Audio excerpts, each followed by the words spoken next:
Muito bem, gente. Então vamos para o exemplo numérico número 1.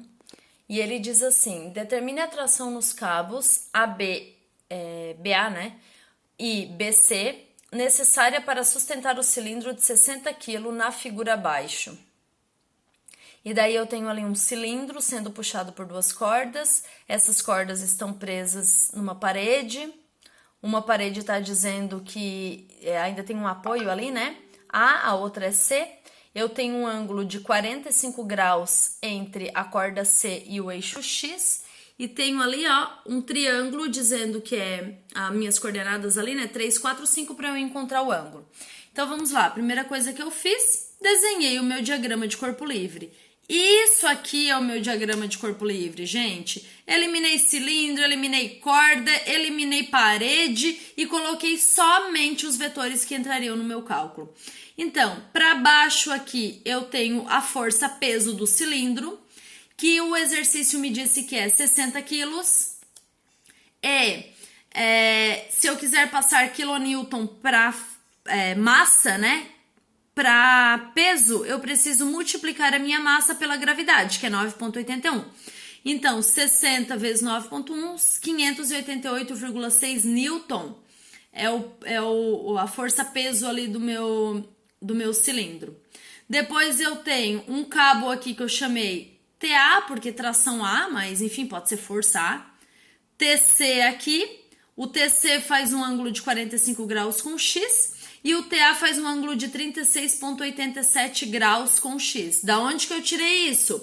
Gente, eu tenho o triângulo ali, ó, 3, 4, 5. Eu usei a tangente. Tangente do ângulo é igual ao cateto oposto sobre adjacente. Se eu quero encontrar o ângulo entre o eixo X e a corda, o que que eu tenho? O cateto oposto do ângulo, que é o 3, e o adjacente dele, que é o 4. Então, tangente inversa de 3 sobre 4, 36,87 é o meu ângulo. A partir disso, eu posso começar minha decomposição de força.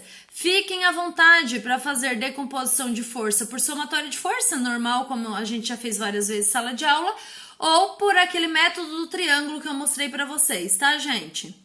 Eu aqui fiz por decomposição de força. Então, vamos lá. Somatório de força em X tem que ser igual a zero. Por que é igual a zero mesmo, professora? Porque eu estou dizendo que eu tenho que trabalhar no equilíbrio. A mecânica inteira nós vamos trabalhar no equilíbrio, tá, gente? Então, lei de Newton, apresentei na primeira aula para vocês, somatório de força igual a zero. O que eu tenho ali?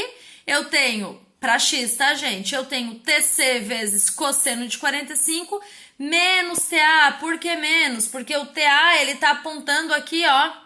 Deixa eu mostrar para vocês. Ele tá apontando aqui, ó, vetor negativo do x, então menos TA vezes cosseno de 36,87. Aí, a lei matemática, né, gente, só eu tinha que isolar uma dessas incógnitas, isolei TC, joguei TA vezes 0,8 para o outro lado, que ficou positivo, e o 0,7 que estava multiplicando o TC, eu passei dividindo.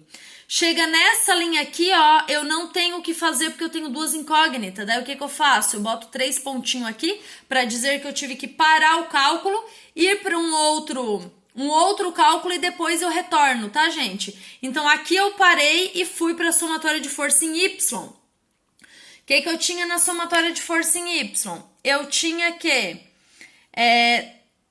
menos 588,6, que nada mais é do que a minha força-peso que está para baixo e por isso é negativo, mais TA vezes seno de 36,87, mais, gente, aqui eu teria assim, mais TC vezes seno de 45. Mas quanto vale TC? TC vale 1,14, TA eu já encontrei aqui. Então, eu substituí o TC que teria aqui por 1,14 TA. Deu para entender? Depois, só seguir o meu cálculo. Aqui eu resolvi, né? Seno de 45 vezes 1,14, que daí deu o meu 0,707. E resolvendo isso aqui, daí aqui é matemática, né, gente? Se não entender de onde que saiu algum número, pode me perguntar. Resolvendo isso aqui, chega uma parte que eu tenho aqui, ó, TA mais TA. TA06 mais TA08. Ou seja, eu vou somar, né, gente? Porque a incógnita é uma só. No final, eu tenho que TA é igual a 418,6 newton. Depois de eu achar o TA aqui, eu volto aqui para terminar essa linha que eu não tinha conseguido terminar. Então, eu vou dizer que TC é igual a 1,14 TA, sendo que o meu TA vale 418,6. Então, TC é igual a 1,14 vezes 418,6, que dá 477,24.